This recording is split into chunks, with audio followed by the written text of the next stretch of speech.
Meeting fellow riders can happen naturally. Many riders share a passion for rolling along secluded backcountry roads, flooding their senses with the sights, smells, and sounds of the well-tuned engines humming in concert with the thousands of parts they are encased with.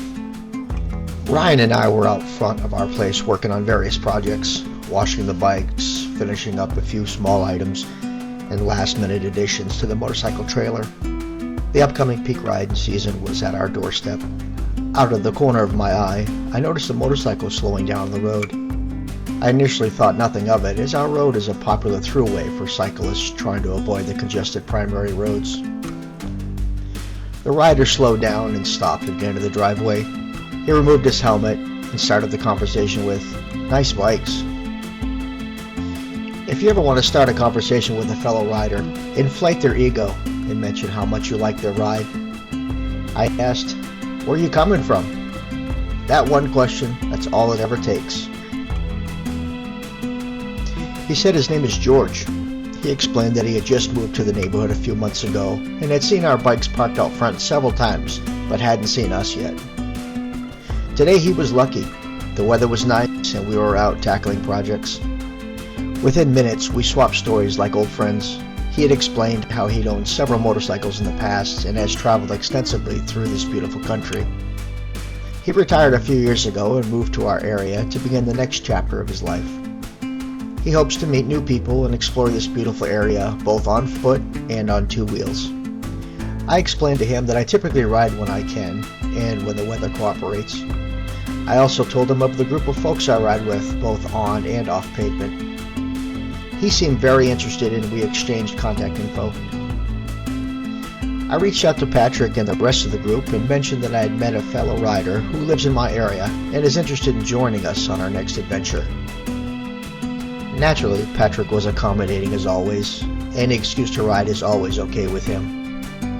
We agreed to ride the next day. I contacted George and he was eager to go. George and I met early at my place and began the first leg of the day's ride. We headed to Marshall, which is a favorite meeting spot for many riders in this group.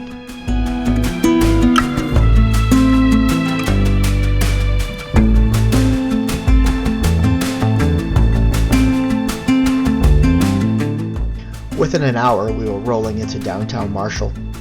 Patrick was just seconds behind us. Patrick knows this area much better than I do. He has called it home for the past several decades. He is my go-to guy for all things WNC when it comes to riding. He suggested the Rattler. NC Route 209, affectionately dubbed the Rattler by Mr. Ferguson, the proprietor of a small shop at the terminus of the route. Mr. Ferguson, a spry 88-year-old gentleman, was eager to share the history of the route and his involvement in the naming of such a popular destination for riders. After a brief connectivity struggle, we managed to link our helmet comms together. We began our adventure.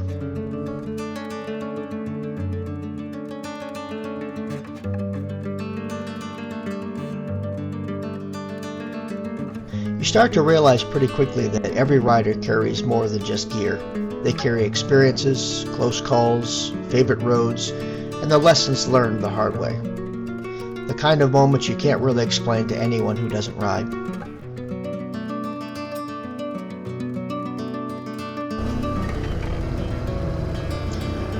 All the while, we reduced the weight upon our shoulders from the past week's stressors.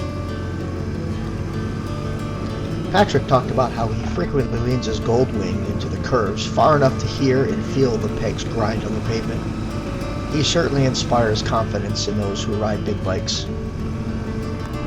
We shared a story about getting caught in zero visibility along an elevated Forest Service road in Tennessee.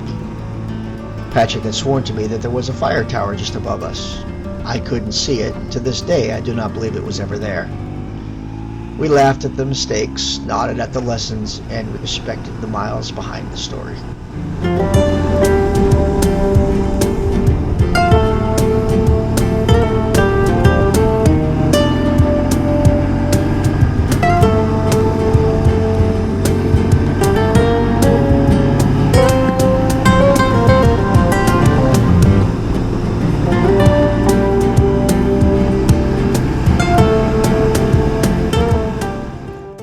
our group, nobody's trying to impress anyone.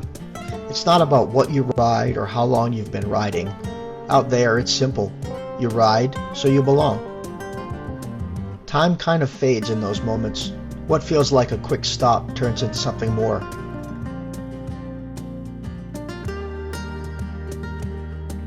Helmets rest on handlebars, gloves get tossed on the seats, and the conversation just flows. Routes are recommended, roads get warned about, good times are had by all. It seems like when meeting new riders along the way, someone always says, "Hey, if you're ever in my area, hit me up." Sometimes we've met people that we end up riding together in a common direction, at least for a while. But even if you don't, those few minutes stick with you. These memories last. Because it's rare, meeting complete strangers and instantly having something real in common. No small talk, no pretending, just shared passion and mutual respect. One by one, we head out, different directions, different destinations. Maybe you'll cross paths again, maybe you won't.